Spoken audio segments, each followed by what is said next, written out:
नमस्कार मैत्रिणींनो, तुम्हा सर्वांना माझ्याकडून व आपल्या चॅनलकडून जागतिक महिला दिनाच्या खूप खूप शुभेच्छा. ठरलं तर मग मालिकेचा आजचा 8 मार्चचा जबरदस्त भाग बघूयात. आता प्रियाची भुरळ घरातल्या सगळ्यांनाच पडलेली असते, म्हणूनच सायली अर्जुन जराशे टेन्शनमध्ये असतातच. आता प्रिया अस्मिताची दुकरी नस दाबून तिला आपल्या बाजूने वळवण्याचा प्रयत्न करते. अशी काही ठिणगी टाकते ना ती, पण त्याच वेळेस सायली तिला तिची जागा दाखवून देते. अस्मिताच्या रूममधून धक्के मारून बाहेर काढते आणि त्यातच आता अश्विनला घोळ्यात घेऊन ती त्याच्याकडून पैसे लुटते आणि ते उधळते कुणावरती, सदाशिव मैनावतीवरती. आणि त्याच वेळेस सायलीने तिचा पाठलाग केला आहे आणि भलं मोठं सत्य आता तिच्या समोर आलं आहे. ते म्हणजे मैनावती सदाशिवच प्रियाचे खरे बाबा आहेत. पण या सत्यापर्यंत सायली नक्की पोहोचते तरी कशी, आणि तिथून आता अर्जुन सूत्र कसे हलवतोय, पाहूयात आजच्या व्हिडिओमध्ये. भाग शेवटपर्यंत बघा. अश्विन प्रिया दोघेही अस्मिताच्या रूममध्ये असतात. अश्विन अस्मिताला सांगतो की मी उद्या सोनोग्राफीची अपॉइंटमेंट घेतोय आणि आपण जाऊयात मग उद्या. तेव्हा अस्मिता इतकी खुश होते. थँक्यू अश्विन, तू यासारख्यावरती लक्ष देतोस ना, त्यामुळे मला काळजी नाही आहे. त्यावर अश्विन म्हणतो की ताई, लक्ष तर मी देणारच ना. अगं मी तर तुझ्या गायनाकच्या सुद्धा कॉन्टॅक्टमध्ये आहे. फक्त तू एक काम कर, चुकीच्या लोकांची साथ देऊ नकोस आणि त्यांचं समर्थनही करू नकोस. आता अस्मिताला कळून चुकतं की तो सचिनबद्दल बोलतोय आणि मग तिचा चेहराच उतरतो. आता प्रिया अश्विनला ओरडते की अश्विन, आपलं ठरलं होतं की नाही की आपण हे सगळं असं काही बोलणार नाही आहोत, पॉझिटिव्हच बोलणार आहोत. तेव्हा अश्विन म्हणतो की सॉरी तन्वी, सॉरी. त्यानंतर अश्विन स्वतः अस्मिताचा BP वगैरे चेक करतो. तो तिला विचारतो की पाणी वगैरे पितेस ना. त्याचं लक्ष होतं पाण्याच्या जारकडे जातं. तो विचारतो की काय, हा पाण्याचा जार तर खाली आहे, तू पाणी केव्हा पेली होतीस? तेव्हा अस्मिता सहज सांगते, झाले असतील 1-1.5 तास. अश्विन इतका भडकतो की काय, तू गेले 2 तास पाणीच पिलेली नाही आहेस? अस्मिता, तू वेडी आहेस का? अगं तू हायड्रेटेड राहायला हवं आहेस. आता तो प्रियाला कामाला लावतो. तन्वी, जा पटकन जार भरून घेऊन ये. आता प्रिया साळसूतपणाचा अवतार आणते. हो आणते ना, पण मनातच कपटी विचार, हा अश्विन ना नुसता मला ऑर्डरी सोडत असतो. प्रिया आता पाणी घेण्यासाठी जेव्हा आलेली असते तेव्हा तिच्या कानांवर सायली अर्जुनचं बोलणं पडतं. सायली वैतागते की मला तर कळतच नाही आहे की घरचे पुन्हा त्या प्रियावरती इतका आंधळा विश्वास का टाकतायत. तिने आधी ही संधी दिली आहे तरीसुद्धा तिने विश्वासघातच केला आहे. मग नव्याने संधी का देत आहेत? तेव्हा अर्जुनही म्हणतो की मला तर कळतच नाही आहे की घरचे तिच्यावरती विश्वास कसे काय टाकू शकतात. या आधी तिने काही कमी पराक्रम केले आहेत का? आता तर पूर्णाची सुद्धा ती तर माझं काही ऐकायलाच तयार नाही आहे. पण प्रिया गालातच असते, मनात खुश असते, कारण तिला वाटत असतं की तिची जादू काम करते. घरातले सगळेच जण तिच्यावरती पुन्हा विश्वास टाकतायत. अर्जुन चिडचिड करतो. घरातल्या समोर कधी एकदा तर प्रियाचं खरं रूप येतं आहे, त्यांना कधी कळणार आहे आता तेवच जाणे. आणि तो रागातच ऑफिसला निघून जातो. मग सायलीही त्याच्या मागे जाते. आता प्रिया येते आणि आनंद साजरा करते की आता घरातले माझ्या जाळ्यात तर अडकतातच आहेत आणि ते माझ्यावरती विश्वास ठेवत आहेत, त्याचा त्रास यांना होतोय. प्रिया स्वतःला शबासकी देत स्वतःचीच पाठ थोपटते. तिकडे अश्विन अस्मिताला सतत सांगत असतो की तू थोड्या थोड्या वेळाने खोटभर पाणी पीत जा, तू हायड्रेटेड राहायला हवंयस आणि मी सतत तुझ्याशी बोलत राहीन. तेव्हा अस्मिता विचारते की अश्विन, तू आता बाहेर आहेस, मग इथेच बस ना माझ्यासोबत, आपण मस्त गप्पा मारूयात. त्यावर अश्विन तिला म्हणतो की नाही नको अस्मिताई, अगं तुला आमचं बोलणं हल्ली ऐकू तरी कुठे येत आहे, त्यामुळे बोलण्यात काही पॉईंटच नाही आहे. अस्मिता तोंड पाडून म्हणते, अश्विन तू तरी नको ना बोलूस असं. इतक्यात तिथे प्रिया पाणी घेऊन जाते. अस्मिता वैतागून विचारते की तुम्ही सगळे सचिनशी इतकं वाईट का वागता? त्यावर अश्विन सांगतो की माझ्याकडे तुझ्या या प्रश्नाचं उत्तर आहे अस्मिताई, पण मला तुला त्रास होईल असं आता काहीही बोलायचं नाही आहे. आता प्रिया पुन्हा अश्विनला ओरडते, अश्विन मी म्हटलं होतं की नाही मगाशीच तुला की आपण फक्त पॉझिटिव्ह बोलूयात. मग तू वाद का घालतोयस? अश्विन म्हणतो की मी वाद घालतच नाही आहे तन्वी. आणि त्याची इतकी चिडचिड होते की तो तसाच निघून जातो तिथून. अस्मिताला जरासं वाईट वाटतं. प्रिया अस्मिताला लाडीगोडी लावते की अस्मिता प्लीज त्याच्याबद्दल म्हणजे वाईट वाटून घेऊ नकोस अगं आणि त्याच्यावरती रागवूही नकोस. अस्मिता तिच्याकडे डुंकूनही बघत नाही. आता अस्मिताला उठायचं असतं तर प्रिया लगेच तिला मदत करते. तिला हळूवार उठवते. तिच्या पायामध्ये चक्क चप्पल काय घालते. म्हणजे इतकी सेवा चालू असते नंदेची, लाडक्या नंदेची. कारण पूर्वीसारखंच तिला आपल्या बाजूने वळवायचं आहे ना तिला. मुद्दामच आता प्रिया म्हणते की अस्मिता तू सचिनच्या बाबतीत जो निर्णय घेतला आहेस ना तो अगदी योग्य आहे अगं. कारण आपल्या जोडीदाराने आपली चूक पोटात घातल्यानंतर कसं वाटतं हे माझ्या इतकं कोणीही जाणू शकत नाही. बघ ना मी पूर्वी किती वेड्यासारखी वागत होती की किती चुका केल्या आहेत मी. पण अश्विनच्या प्रेमाने मला पूर्णपणे बदलवून टाकलं आणि मी आता स्वतःच्या चुकाही सुधारण्याचा प्रयत्न करते. अस्मिताला ती निक्षून सांगते की सचिनची साथ सोडूच नको. आणि बरं झालं नेमकं ते वाक्य सायली ऐकते. आता सायली तिला ओरडते की प्रिया ज्याच्याशी आपला संबंध नसतो ना त्या गोष्टी बोलायच्याच नसतात. तुला माहिती आहे ना अस्मिताताईंचा नवरा कसा आहे ते. त्यावेळेस प्रियाचे ड्रामे चालू होतात. सॉरी हां अस्मिता, म्हणजे जोडीदाराला साथ द्यायची हा काही चुकीचा निर्णय नाही आहे. पण तुला काही चुकीचं वाटलं असेल तर मला माफ करा. आता सायली तिच्यावरती प्रचंड भडकते. प्रिया तुझी नाटकं आहेत ना ती बंद कर आधी. आणि स्वतः हाताला धरून तिला बाहेर हाकलून देते. आता अस्मिताचं पुन्हा तेच होतं. ए रे माझ्या मागल्या. मनातच आता ते सायलीबद्दल तिरस्कार करते की सायलीला एवढं चिडायला काय झालं. तन्वी थोडी चुकीचं बोलत होती. आता सायली प्रियाला रूमबाहेर हाकलवते आणि तिच्या तोंडावर दरवाजा बंद करते. प्रियाच्या डोक्यात तिळीच जाते सायलीबद्दल. तात ओठ खात तशीच निघून जाते. आता सायली अस्मिताची समजूत घालते की प्रियाकडच्या बोलण्याकडे तुम्ही अजिबात लक्ष देऊ नका. हे घ्या तुम्ही खाऊन घ्या. आता अस्मिता त्याच्यावरती वचकते. तू मला एकटं सोडशील तर ना. सायली तिला काही बोलत नाही. गुपचूप तिथून निघून जाते. पण अस्मिताला सायलीचा खूप राग येतो. आता प्रिया तावानेच तिच्या रूममध्ये आलेली असते. ही सायली स्वतःला समजते कोण. एक दोन वाक्य काय बोलले मी आली लगे मला शिकवायला. आता इतक्यातच प्रियाला फोन येतो आणि तो फोन कोणाचा असतो माहिती आहे. मैनावतीचा. आता ती म्हणते की हां हां बबले अगं ऐक की ते जरा घरचे गहू संपले होते का. बासमती तांदूळ चणा डाळ तूर डाळ ते जरा आणायचं होतं का. तेव्हा प्रिया वचकते की काय आता काय त्या सगळ्याचे पैसे मी द्यायचे आहेत तुम्हाला. महिना म्हणते की आणखीन कोण घेणार आमच्या या टेलरिंगच्या धंद्यात. अगं नुसती मंदीत चालू आहे गं. ते तुम्ही पोरी नाही का ते ऑनलाईन का फिनलाईन काय ते कपडे मागवता त्याच्यामुळं आमचा धंदाच चालत नाही आहे गं. मग आता आमची मदत आता मुलगी म्हणून तूच करणार ना गं. आता प्रिया अशी काय वचकते की तुम्ही सगळे ना माझ्याकडेच मागा. ठेवा फोन बघते काय करायचं ते. तेव्हा मैनावती म्हणते की गुणाची गं बाय माझी ती. आता उलट लाभ होतोय म्हटल्यानंतर गुणाचीच वाटणार प्रिया. पण आता प्रिया जेव्हा स्वतःचा बँक बॅलन्स चेक करते अरे बापरे माझा बँक बॅलन्स तो सगळा तळाशी गेला आहे. कुठून आणून देऊ मी पैसे इतके. आता त्या मैना आणि साधाला पैसे कुठून देऊ. आणि जर नाही दिले तर त्यांनी माझ्या विरुद्ध तोंड उघडलं तर माझी वाट लागेल. अश्विन ऐकतो. तो विचारतो की काय गं तन्वी गं एकटीच काय बडबडते आहेस. प्रिया थोडी घाबरते आहे. तेव्हा प्रिया म्हणते की मला ना थोडे पैसे हवे होते 20,000 रुपये. पण मी सांगते तुला कशासाठी हवेत. आता हा बायकोचा बैल इतका मूर्ख आहे ना हा अश्विन. पुन्हा पहिला पाडा 55चा. तर प्रियावरती आंधळा विश्वास टाकू नये. उलट तो फायदाच करून देतो प्रियाचा. तो म्हणतो की तन्वी मी विचारले का तुला की कशाला पैसे हवेत.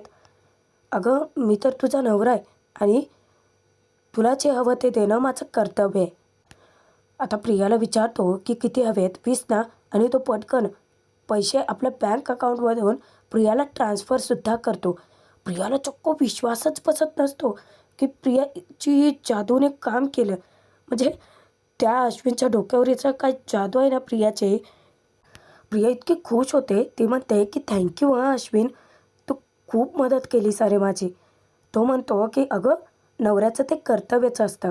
आपल्या बायकोची वेळोवेळी साथ द्यायची, तिची मदत करायची आणि मला तर बाबा चांगला नवरा बनायचा आहे. आता प्रिया त्याच्या केसावरून हात फिरवत म्हणते, "अजून किती चांगला नवरा बनतोयस रे? तू ना जगातला बेस्ट नवरा आहेस." अश्विन म्हणतो की "आणि तू जगातली बेस्ट बायको बनण्याचा प्रयत्न करतेस." तन्वी, मम्मा, डॅड, पूर्णाची आता सगळ्यांना हळूहळू कळतंय. ते तुला जितके वाईट समजत होते ना, तितकी तू नाही आहेस. आणि तू ना बघच तन्वी, ती लोकं सायली, सायली सतत करतायत ना, आता लवकरच तन्वी, तन्वी करत राहशील आणि पूर्वीसारखं त्यांचं तुला प्रेमही नक्की मिळेल. तेव्हा प्रिया मुद्दामच म्हणते, की "अश्विन, पण घरातले सर्वजण माझं कौतुक करतायत. मगाशी त्यांनी माझी बाजू घेतली. ते बहुतेक सायली अर्जुनला आवडलं नाही आहे." त्यावर अश्विन तिला सांगतो, की "तू त्यांच्याकडे दुर्लक्ष कर आणि Tanvi, I am proud of you. बरं चल, मी आता हॉस्पिटलला जातो." असं सांगून तो जातो. प्रिया मनातच असा काही आनंदाचा साजरा करते ना, की मी जरा काही घरच्यांशी नीट वागले, तर अश्विनने मला लगेच पैसे दिले. पूर्वी पैसे मागितले तर हजार प्रश्न विचारत होता. चला, म्हणजे या नाटकाचा मला चांगलाच फायदा झाला म्हणायचं. इकडे ऑफिसमध्ये चैतन्य अर्जुनशी बोलत असतो एका केस संदर्भात आणि तो सांगत असतो की प्लॅन ए तर वर्क करत नाही आहे. त्या दिवसानीच आता साक्ष द्यायला तयारच नाही आहेत, हे का सोडत नाही आहेत. आपण प्लॅन बी रेडी करायचा का? पण अर्जुनच्या डोक्यात मात्र एका वेगळाच विचार घोळत असतो. तो म्हणजे खोट्या तन्वीचा मुखवटा कसा फाडायचा. कारण ब्लड रिपोर्ट तर मिळाले. त्यानुसार प्रियाचा AB पॉझिटिव्ह आहे ब्लड ग्रुप आणि रविराजनच्या खऱ्या मुलीचा ब्लड ग्रुप आहे O निगेटिव्ह. याचा अर्थ त्यांनी दुसऱ्या डॉक्टरांची भेट घेऊन त्यांच्याकडूनही सल्ला घेतला, तर त्यांनी तर धक्कादायक खुलासाच केला, की या ब्लड ग्रुपनुसार ती प्रिया जी आहे, ती रविराज प्रतिमाची मुलगी असूच शकत नाही. आणि अर्जुनच्या डोक्यात हा विचार इतका घोळत असतो, शेवटी चैतन्य त्याला भानावर आणतो. इतक्यातच सायलीचा फोन येतो. अर्जुन जेव्हा फोन रिसीव्ह करतो, तेव्हा सायली इतकी भडकलेली असते, त्या प्रियाला ना जराही लाज नाहीच आहे अहो. म्हणजे मन, भावना, अक्कल तर काडीचीही नाही आहे तिला. तेव्हा अर्जुन म्हणतो, की "ते तर नाहीच आहे तिच्यात. आता काय केलं तिने?" तेव्हा सायली सांगते, की ती अस्मिताताईला सांगत होती, जसं अश्विन भाऊजींनी तिच्या चोखं पोटात घालून तिला माफ केलं ना, तसं अस्मिताताईंनी सचिन भाऊजींना माफ केलंय, ते योग्यच करतायत आणि त्यांची साथ सोडू नका, असं म्हणाली ती. अर्जुन विचारतो, की "काय?" ती मुलगी जोपर्यंत आपल्या घरात आहे ना, तोपर्यंत काहीही चांगलं घडू शकत नाही. अर्जुन सायलीला विचारतो, की "पण तिला कसं हँडल केलंस तू आज?" तेव्हा सायली म्हणते, की "तुम्ही काळजी करू नका. तर प्रियाला ना बरोबर सरळ करता येतं मला. मला फक्त या विषयासंदर्भात तुमच्याशी बोलायचं होतं." तेव्हा अर्जुन विचारतो, की "घरातल्यांचं सिच्युएशन कशी आहे तिच्या बाबतीत?" सायली म्हणते, की "पूर्वी जसे विचार करत होते तसेच आहेत." अर्जुन जाम वैतागतो. पण तो सायलीला धीर देतो, की "ठीक आहे, काळजी करू नकोस. आपण नंतर बोलूयात." सायली थोडीशी अस्वस्थ असते. इकडे चैतन्य अर्जुनला विचारतो, की "एक एक मिनिट. सायली वहिनी तन्वीला प्रिया म्हणते हे मला माहिती आहे. पण तू का तिला प्रिया म्हणतोयस?" अर्जुन चवताळतो. "आता इथून पुढे मी तिला याच नावाने हाक मारणार आणि हे नाव आणि ती बाई आमच्या घरातल्यांच्या प्रत्येकाच्या आयुष्यातून निघून जावी ना, असं काहीतरी करेन." आता चैतन्य धक्क्याने विचारतो, की "एक मिनिट, म्हणजे नागराजने घातलेल्या कोड्याचं उत्तर तन्वीशी रिलेटेड आहे का?" अर्जुन म्हणतो, की "हो. आणि तिच्याबद्दलचं खूप मोठं सत्य मला आता कळले. पण जोपर्यंत तिच्या विरोधात मला पुरावे सापडत नाहीत ना, तोपर्यंत काहीही बोलणार नाही आहे मी." चैतन्य विचारतो, की "एक मिनिट, मला नक्की काय झालं आहे ते सगळं सांगशील का?" अर्जुन सांगतो. इकडे कल्पना, सायली दोघेही बोलत असतात आणि कल्पनाकडून एक धक्कादायक गोष्ट सायलीला कळते. सायली विचारते, की "काय, हे सगळं होळीच्या दिवशी घडलं?" तेव्हा कल्पना म्हणते, की "हो अगं, म्हणजे अस्मिता इतकी गाढ झोपली होती की उठायलाच तयार नव्हती आणि सचिनही खूप घाबरलेला दिसला." सायली विचारते, की "पण आई, तुम्ही ही गोष्ट आम्हाला कोणाला का नाही कळू दिलीत?" तेव्हा कल्पना म्हणते, की "नाही गं, सांगितली असती तर उगाच सगळेजण चिडले असते." आधीच अर्जुन, अश्विन त्याच्यावरती चिडतात. त्यात मी अजून भर कुठे घालू. पण सायली, मला ना अस्मिताची खूप काळजी वाटते अगं. तेव्हा सायली म्हणते की आई, आपण त्यांना थोडा वेळ द्यायचं ठरवलं आहे ना. इतक्यातच चोंबडी प्रियामध्ये तळमळतेच. सायली म्हणते की मला अस्मिता ताईंपेक्षा ना या प्रियाची जास्त काळजी वाटते. सायली विचारते की आई, तुम्ही खरंच प्रियाला माफ करणार आहात का? तेव्हा कल्पना म्हणते की नाही, माफ असं नाही आहे, पण रोज-रोजची तीच भांडणं कशाला गं? आणि या सगळ्या वादावादीमुळे अश्विनही थोडासा दुरावला आहे ना आपल्यापासून. मग म्हटलं की जाऊ देत, थोडं तरी गोड वागूयात ना. तेव्हा सायली समजावते की आई, तुम्ही तिला आता माफ कराल आणि पुन्हा प्रिया त्याच चुका करेल आणि मग तुम्ही दुखावले जाल. तेव्हा काय करणार आहात? आता प्रिया तावातच येते. सायलीवरती वचकते की हे सगळं तू का ठरवतेस सायली? आता चालू होतात प्रियाची पुन्हा तीच तीच नाटकं. हात जोडत म्हणते की सायली, अगं आत्ता कुठे आई माझ्यावरती विश्वास ठेवते तर प्लीज उगाचच तिला माझ्याविरुद्ध भडकवू नकोस अगं. सायली इतकी वैतागते. सायली म्हणते की प्रिया, तू अख्ख्या जगाला वेड्यात काढू शकतेस, मला नाही या, आणि मला अजिबात फरक पडत नाही. तेव्हा प्रिया म्हणते की सायली, अगं मी फक्त एक संधी मागते सुधारण्यासाठीची. आई, बाबा, पूर्णाची, आणि ते मला द्यायला तयार आहेत. मग तू का मला संधी देत नाही आहेस गं? थोडी तरी माणुसकी दाखव की. सायली विचारते की माणुसकी आणि तुला? हां, ते तोंड फिरवते. तेव्हा कल्पना म्हणते की सायली, निदान हिच्यावरती उपकार म्हणून तरी माणुसकी दाखवूच शकतो की आपण. आणि तसंही तन्वीला दिलेली ही शेवटची संधी असेल. आणि नको गं, उगाचच वादावादी खरंच नको आहे आता. भामटी प्रिया लगेच खुश होण्याची नाटकं करते. थँक्यू हां आई. आता बघ, मी ना तुझं मन असं काही जिंकेन, तुझं बाबांचं, पूर्णाजीचं, की तुम्ही नक्की म्हणाल की तूच आमची लाडकी सून आहे. तेव्हा कल्पना म्हणते की इतकं होईल की नाही माहीत नाही आहे, पण पुन्हा आमचा विश्वासघात करू नकोस म्हणजे झालं. तेव्हा प्रिया शब्दा वगैरे घेते आणि त्या कोणाच्या माहिती आहे? कल्पनाच्या. सायलीला चाला इतका राग आलेला असतो ना, पण बिचारी स्वतःला कसं तरी कंट्रोल करते. आता कल्पना प्रियाची चांगलीच खोड मोडते हा. म्हणजे बघा ती मुद्दाम कशी कामाला लावते प्रियाला. प्रियाला ती म्हणते की तन्वी, पूर्णाजीच्या खोलीमध्ये ना एक बामची बाटली आहे, तेवढी घेऊन येतेस का? तेव्हा प्रिया खूप खुश होऊन धावतच जाते आणि धावतच माघारी येते. सायलीला हे काही पटत नसतं कल्पनाचं वागणं, पण बोलूही शकत नाही ती. प्रिया येते आणि कल्पनाच्या हातात देते. कल्पना म्हणते की तन्वी, अगं असं हातात काय देतेस बाम? माझं ना डोकं दुखतंय अगं, तर लावून तरी दे ना. तेव्हा सायली म्हणते की द्या आई, मी चेपून देते डोकं. कल्पना म्हणते की नाही अगं असू देत, तन्वी करेल ना. प्रिया अडकते हां. सायलीला खाली दाखवण्याच्या नादामध्ये प्रिया खरंच अडकते. आता तिला कल्पनाचं डोकं चेपून द्यावं लागतं. आता कल्पना सांगत असते की माझं डोकंही खूप दुखतंय गं, जरा थोडीशी मालिशही करून दे. प्रिया इतकी वैतागलेली असते. सायली मनातच विचार करते, घरातल्या प्रियाची भुरळ कशी काय पडली इतकी. आणि प्रिया मनातच शिव्या घालत असते की ह्या सायलीला नुसते इथे बसवले आणि ही कल्पी मलाच कामाला लावते. घे, जरा जास्तच जोर होता तुला पण. पण इतक्यातच मैनाचा फोन येतो. आता प्रिया बहाणा करते की आई बरं मी निघू का, मला माझ्या एका मैत्रिणीला भेटायला जायचं आहे. तेव्हा कल्पना तिचे आभार मानते की थँक्यू गं तन्वी, तू डोकं चेपून दिलं आणि बरं वाटतंय अगं मला. आता प्रिया हसतच रूमकडे निघून जाते.